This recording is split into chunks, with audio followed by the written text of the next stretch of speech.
അനധികൃതമായി ഇന്ത്യയിലേക്ക് നുഴഞ്ഞു കയറാൻ ശ്രമിച്ചവർക്ക് സിം കാർഡുകൾ എത്തിച്ചു നൽകി. ഇന്ത്യൻ മണ്ണിൽ നിന്നും പാകിസ്ഥാന് വിടുപണി. യുവാവിനെ പോലീസ് അറസ്റ്റ് ചെയ്തു. രാജസ്ഥാൻ സ്വദേശി കാസിം എന്ന ആളെയാണ് പിടിയിലായത്.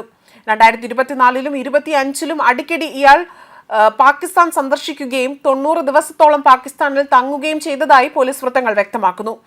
പാകിസ്ഥാനിലേക്കുള്ള യാത്രയിൽ കാസിം പാക് ചാര ഏജൻസിയായ ഇന്റർ സർവീസ് ഇന്റലിജൻസ് ഉദ്യോഗസ്ഥരുമായി കൂടിക്കാഴ്ച നടത്തിയതായി സംശയിക്കുന്നതായും മുതിർന്ന പോലീസ് ഉദ്യോഗസ്ഥർ അറിയിച്ചിട്ടുണ്ട്. ഇന്ത്യൻ സേനയും സർക്കാർ സ്ഥാപനങ്ങളുമായി ബന്ധപ്പെട്ടുള്ള വിവരങ്ങൾ ചോർത്തി നൽകിയതായും ഇന്ത്യയിലെ സിം കാർഡുകൾ പാകിസ്ഥാൻ രഹസ്യാന്വേഷണ വിഭാഗം ദുരുപയോഗം ചെയ്തതായും 2024 സെപ്റ്റംബറിൽ സ്പെഷ്യൽ സെല്ലിൽ ലഭിച്ച വിവരത്തിന്റെ അടിസ്ഥാനത്തിൽ നടത്തിയ അന്വേഷണത്തിലാണ് കാസിം പിടിയിലായിരിക്കുന്നത്.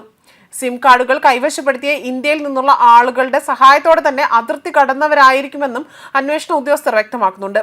സിം കാർഡുകൾ വഴി സമൂഹ മാധ്യമങ്ങൾ ഉപയോഗിക്കപ്പെടുത്തതായും അതുപോലെ പാക് രഹസ്യാന്വേഷണ ഉദ്യോഗസ്ഥർ വിവരങ്ങൾക്ക് ചോർത്തി നൽകിയതായും വ്യക്തമാകുന്നുണ്ട്. കാസിമിനെ കൂടുതൽ ചോദ്യം ചെയ്യൽ വിധേയമാക്കുമെന്നും പോലീസ് അറിയിച്ചിട്ടുണ്ട്.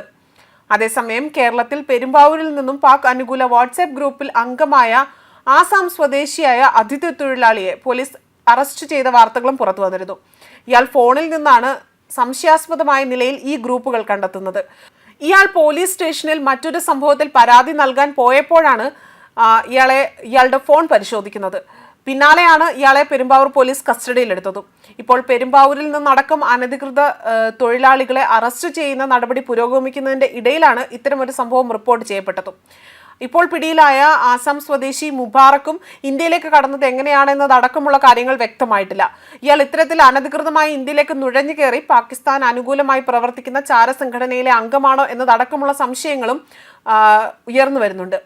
അതേസമയം കഴിഞ്ഞ ദിവസമാണ് മുബാറക് ഹുസൈൻ താൻ ചീട്ട് കളിച്ചുകൊണ്ടിരിക്കുന്ന സ്ഥലത്ത് വെച്ച് ഒരു സംഘം ആളുകളെത്തി മർദ്ദിച്ചുവെന്നും ഇത് ചൂണ്ടിക്കാട്ടി പെരുമ്പാവൂർ പോലീസ് സ്റ്റേഷനിൽ പരാതി നൽകാൻ എത്തിയപ്പോഴാണ് ഇയാൾ പോലീസ് കസ്റ്റഡിയിലാകുന്നത്. എന്നാൽ മുബാറക്കിന്റെ പെരുമാറ്റത്തിൽ സംശയം തോന്നിയ പോലീസ് ഇയാളുടെ കയ്യിൽ നിന്നും ഫോൺ വാങ്ങി പരിശോധിക്കുകയാണ് ഉണ്ടായത്. ഈ സമയത്താണ് പാകിസ്ഥാൻ നമ്പറിൽ അഡ്മിനായിട്ടുള്ള ഒരു ഗ്രൂപ്പ് പോലീസിന്റെ ശ്രദ്ധയിൽപ്പെടുന്നതും. പ്രായപൂർത്തിയാകാത്ത കുട്ടികളുടെ നഗ്ന ചിത്രങ്ങളും വീഡിയോകളും ഷെയർ ചെയ്തതായും ഈ ഗ്രൂപ്പിൽ നിന്നും കണ്ടെത്താൻ സാധിച്ചു. കുട്ടികളുടെ നഗ്ന ചിത്രം കൈവശം വെച്ചതിന് ഇയാൾക്കെതിരെ പോലീസ് പോസ്കോ കേസ് ചുമത്തിയിട്ടുണ്ട്. പാകിസ്ഥാൻ നമ്പറിലുള്ള കാര്യങ്ങൾ വ്യക്തത വരുത്താൻ വേണ്ടി പ്രതിയെ കൂടുതൽ അന്വേഷണത്തിനായി ചോദ്യം ചെയ്തു വരികയാണ് എന്നും വ്യക്തമാകുന്നു. അതേസമയം തന്നെ പാക് ചാരന്മാർ കേരളത്തിൽ വിലസം നടക്കുന്നു എന്ന റിപ്പോർട്ടുകൾ പുറത്തു വന്നതിന് പിന്നാലെ തന്നെ ഇപ്പോൾ സംസ്ഥാനത്തിന്റെ പല ഭാഗങ്ങളിൽ നിന്നായി 3 പേരാണ് ഇതോടുകൂടി ഇപ്പോൾ പിടിയിലായിരിക്കുന്നതും. പഹൽഗാം ഭീകരാക്രമണത്തിന് പിന്നാലെ തന്നെ ഉത്തരേന്ത്യൻ സംസ്ഥാനങ്ങളിൽ നിന്നുള്ള കൂടുതൽ പാക് ചാരന്മാർ അറസ്റ്റിലായി എന്ന വാർത്തകളാണ് പുറത്തു വരുന്നത്. ഹിമാചൽ പ്രദേശിലെ ദേര സ്വദേശി അഭിഷേക് ഭരദ്വാജ്, രാജസ്ഥാനിലെ ജയ്സാൽമീർ സ്വദേശിയായ സാക്കുർ ഖാൻ മംഗ്ലിയാർ, അതുപോലെ തന്നെ മഹാരാഷ്ട്രയിലെ താനെ സ്വദേശിയായ മുരളീധർ വർമ്മ എന്നിവരാണ് ഇപ്പോൾ അറസ്റ്റിലായിരിക്കുന്നത്. 3 പേരെയും പോലീസ് വിവിധ ഏജൻസികളും ചോദ്യം ചെയ്തു വരികയാണ്.